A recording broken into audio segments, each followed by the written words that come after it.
Assalamualaikum warahmatullahi wabarakatuh. Halo teman-teman, selamat pagi, siang, malam, kapanpun teman-teman menonton video saya.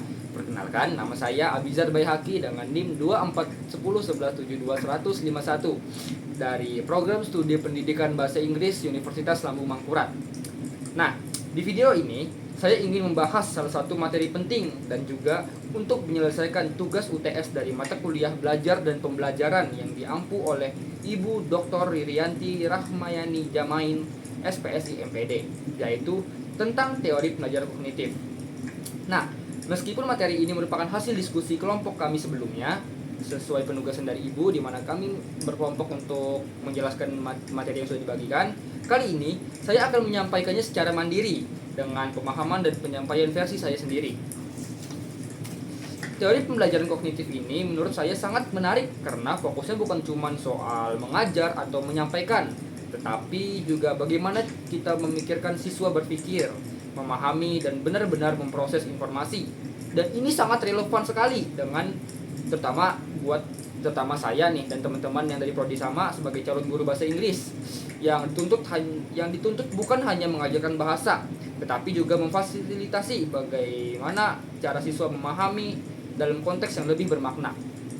Saya juga sudah menyediakan lembar yang telah saya kerjakan untuk membantu saya. Langsung saja dalam masuk ke masalah yang sering kita hadapi ya, permasalahannya.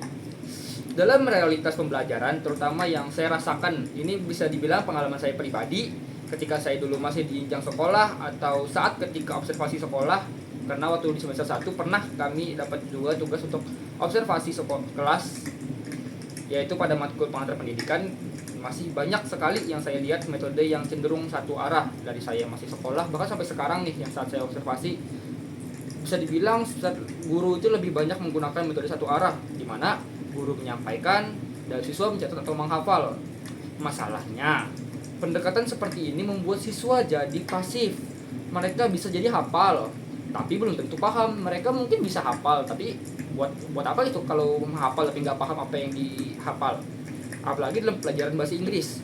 Bahasa itu kan harus dipahami konteksnya dan digunakan dan dilatih, bukan cuma dihafal doang, tapi harus digunakan terus supaya terbiasa.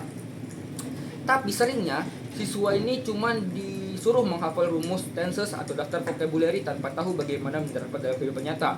Saya juga waktu SMA juga dulu pernah sama guru bahasa Inggris saya cuma disuruh menghafal, saya ingat dulu disuruh mencari 400 vocabulary walaupun gak pernah diperiksa.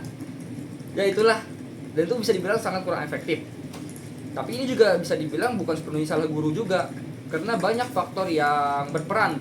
Tapi di sini kita bisa lihat ada celah yang bisa diperbaiki, dan disitulah teori pembelajaran kognitif punya peran penting. Teori pembelajaran kognitif bisa kita masuk ke dalam literaturnya. Teori pembelajaran kognitif menekankan bahwa belajar adalah proses mental. Kognitif bukan cuma pikiran tapi juga mental. Artinya, belajar tidak terjadi hanya karena kita diberi informasi, tapi karena otak kita memproses, menyusun, menghubungkan, dan akhirnya memahami informasi. Ingat, bukan cuma menghafal, tapi kita itu memahami, itulah kognitif, karena berperan juga mentalnya. Beberapa tokoh besar yang menjadi landasan dari teori ini adalah, yang pertama ada Jean Piaget, yang terkenal dengan tahapan perkembangan kognitif. Menurut beliau, cara berpikir anak berkembang seiring usia dan pengalaman. Jadi, materi dan metode pembelajaran pun harus disesuaikan. Misalkan saja, anak SD tidak bisa langsung kita suruh menganalisis teks karena memang belum saatnya. Sesuaikan. Lalu berikutnya ada Jerome Bruner yang mengenalkan discovery learning. Intinya, siswa diberi kesempatan untuk menemukan pengetahuan sendiri, bukan sekedar mendengar atau menerima dari guru. Contohnya dalam pelajaran reading, siswa bisa diminta mencari sendiri ide pokok dari teks, bukan langsung diberitahu. Kita mungkin bisa memberikan teks yang gak usah panjang-panjang, 2 paragraf, 3 paragraf, disuruh mereka mencari pokok dari pembahasan itu. Itu sudah bisa dibilang sangat bagus. Berikutnya ada David Ausubel, punya konsep advanced organizer, yaitu rangkaian atau pengantar sebelum pelajaran utama dimulai. Ini berguna untuk mengaktifkan pengetahuan sebelumnya agar siswa bisa lebih mudah memahami materi baru. Jangan langsung into the new material. Bisa kita kilas balik dulu ke materi sebelumnya dan mungkin kita bisa kait-kaitkan sama materi yang baru. Terakhir ada Robert Gagne yang melihat belajar sebagai proses pengolahan informasi. Ia menyusun 9 langkah pembelajaran yang bisa memandu guru, mulai dari menarik perhatian siswa, menyajikan materi sampai memberi umpan balik. Nah, tapi ada yang menarik nih dari semua teori ini.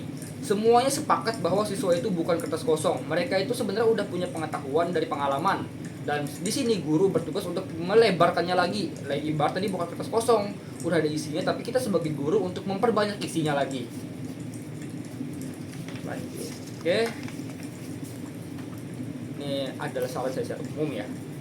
Kalau kita ingin menerapkan teori kognitif dalam pembelajaran bahasa Inggris, dan ada beberapa strategi yang bisa dilakukan. Kenapa saya bilangnya dalam bahasa Inggris? Karena saya sendiri juga berasal dari prodi bahasa Inggris, jadi kita bisa mungkin lebih mengarah ke situ. Pertama, ini secara umum, saran secara umum. Sekolah dan guru perlu diberi pelatihan tentang pendekatan pembelajaran berbasis kognitif. Guru harus tahu bahwa mengajar bukan cuma soal menyampaikan, tetapi membangun pemahaman. Ingat, siswa itu juga harus paham, jangan cuma kita sampaikan ceplos-ceplos tapi murid nggak paham. Secara lebih spesifik, di kelas bahasa Inggris kita bisa satu, gunakan mind map atau peta konsep untuk menjelaskan grammar. Misalkan saja tenses bisa disusun secara timeline visual agar lebih mudah dipahami.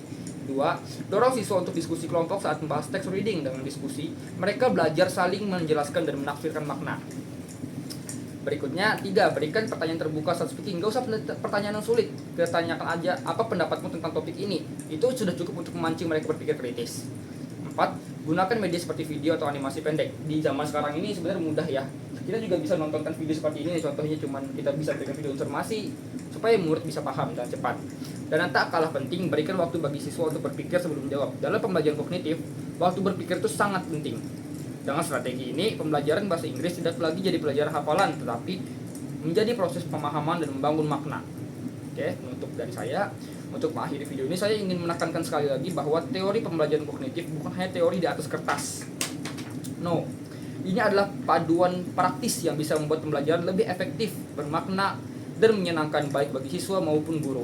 Kita sebagai mahasiswa pendidikan bahasa Inggris yang nanti insya Allah akan menjadi guru, perlu belajar bagaimana cara mengajar yang bukan hanya menyampaikan, tetapi juga menghidupkan pemahaman. Semoga apa yang saya sampaikan hari ini bisa jadi pengingat bahwa mengajar itu bukan soal berapa banyak materi yang disampaikan, tapi seberapa dalam siswa memahami. Percuma kita banyak memberitahu kalau siswanya nggak paham. Oke, sekian dari saya. Terima kasih telah menonton video saya. Wassalamualaikum warahmatullahi wabarakatuh.